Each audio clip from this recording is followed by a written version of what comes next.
This is Don McGrath, author of Dream It, Live It, Love It, Beyond Well, Beyond 50, and creator of the 21 Day 7 Habits program. And I'm here today with Joel Phillips, who is working to change his health and change his life, as well as change the health and lives of lots of other people. So welcome, Joel. Thanks for joining me today. Thanks for having me, Don. All right. Why don't you tell us about your background, how you kind of got started? Well, my background professionally, I've spent over 10 years selling printing in the printing media. I have a degree from the University of Wyoming in marketing. So I've been exposed to all types of media and public relations, and it's just like a natural fit to kind of be doing what I'm doing. Excellent, excellent. Tell us about Reasons to Ride. That's such a cool project. Reasons to Ride is a brainchild of mine. I've came up with about 3 or 4 years ago, and just this year actually enacted it into action. And the idea behind it is to help motivate and inspire people to get excited about riding a bike and losing weight. And specifically, I'm trying to reach people that wouldn't maybe think about normally riding a bicycle. Excellent. So what's the experience been like for you?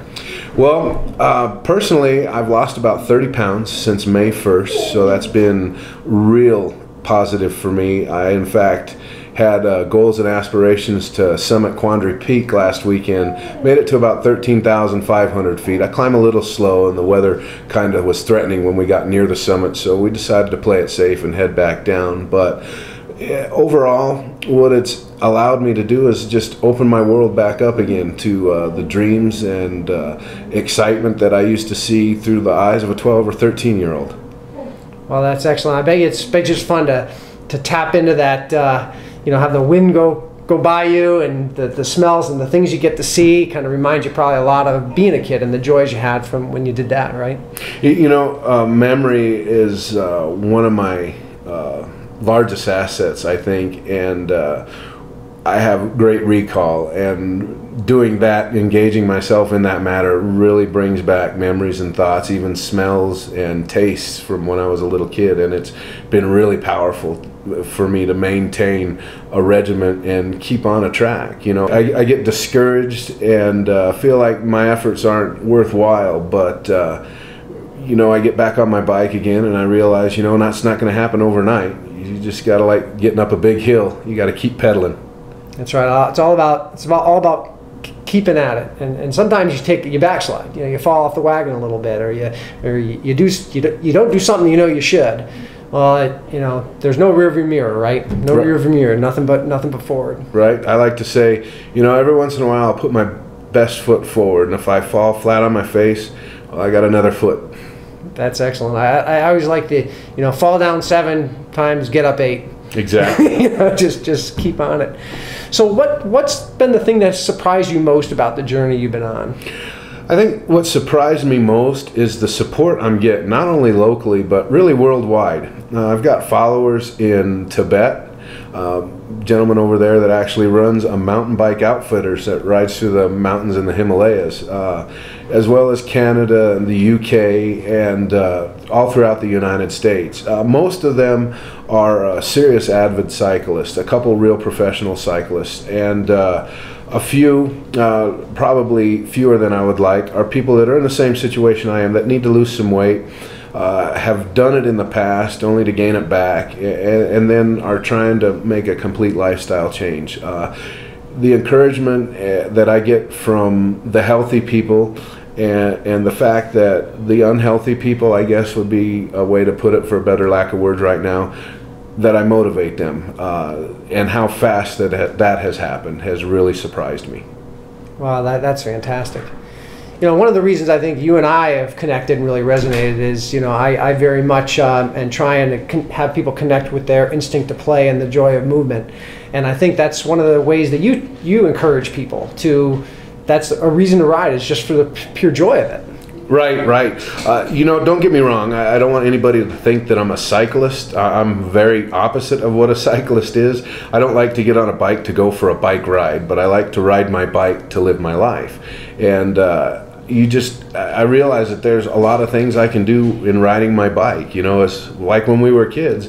If I wanted to go somewhere, I had to ride my bike. If I wanted to go to the movies, I had to get there on my bike. School was riding the bike. Everything revolved around that, and for no real good reason, that kind of went away. Yeah, you've got, we were talking earlier, you talked about reasons to ride, just getting somewhere, going grocery shopping, doing the things that you have to do. They're all reasons to ride. And I think you've had some great feedback from people from around the world who, when they've done some of the things that you suggested on your blog, they contact you and say, wow, I've done some great things. I feel great. I'm starting to look better. I've lost some weight. Exactly. I'll be honest and say that my diet is my biggest demon. I have spent so many years being bad with that, and I'm really learning how to eat nutritionally better and low glycemic now to really maximize and get my metabolism working properly. So my body reacts to this activity so much more than it would if I was cutting back on the bad food.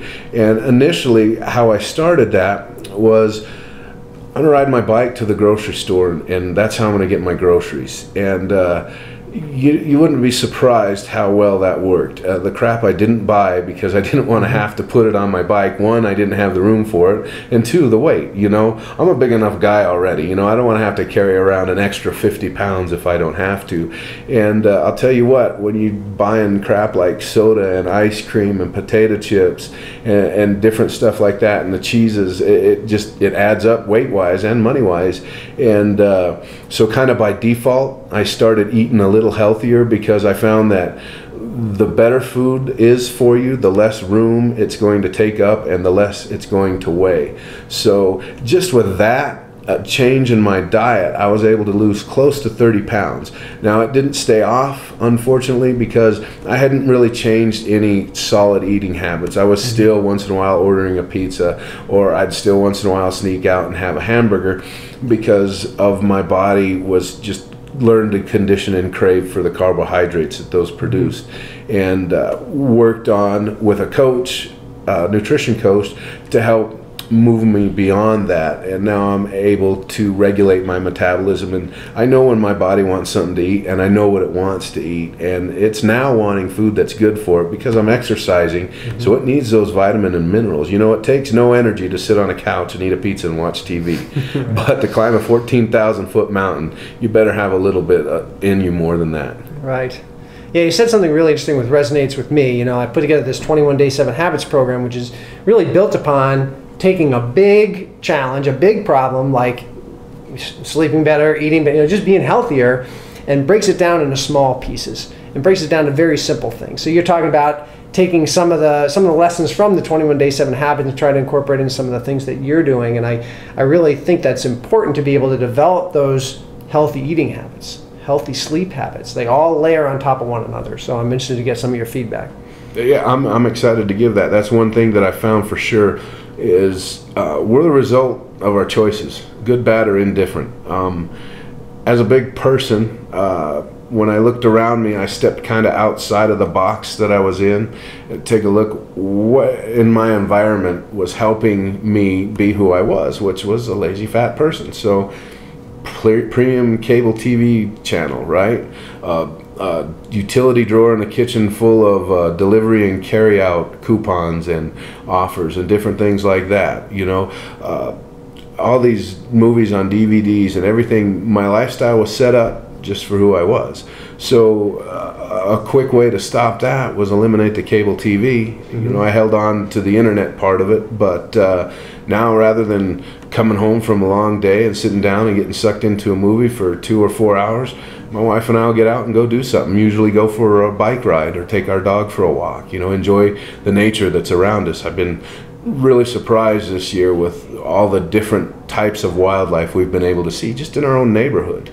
Right, that's fascinating. One other thing we talked about a little earlier was, and I've been giving a lot of thought to this recently, because I've been trying to figure out why we don't do some of the things that we know we should do or even want to do. For whatever reason, things fall off the plate. And what I've been bottoming out with myself on that topic is, A, it's either not high on our priority list, or B, we're trying to avoid discomfort or pain or displeasure. And we were talking about that earlier today, right? How we become so averse to discomfort or pain or something that we do all these unnatural things around it. So, I think you see some of that too. Yep. I am a living example of that. had gone through some things in my life. I don't like to talk about them too much, too openly, because everybody has baggage, and it's equally as devastating to each of them. What's important is what you can do to move on beyond that. But I got caught in a rut. I was afraid to get hurt anymore, so I settled. I settled in everything that I did. I felt, oh, it's too much work to be healthy, so I'm going to accept myself for who I am. It's too competitive out there in the professional market, so maybe I want to do something that's a little bit different, something that expectation of me aren't high. I can play it safe, and that was all to avoid pain.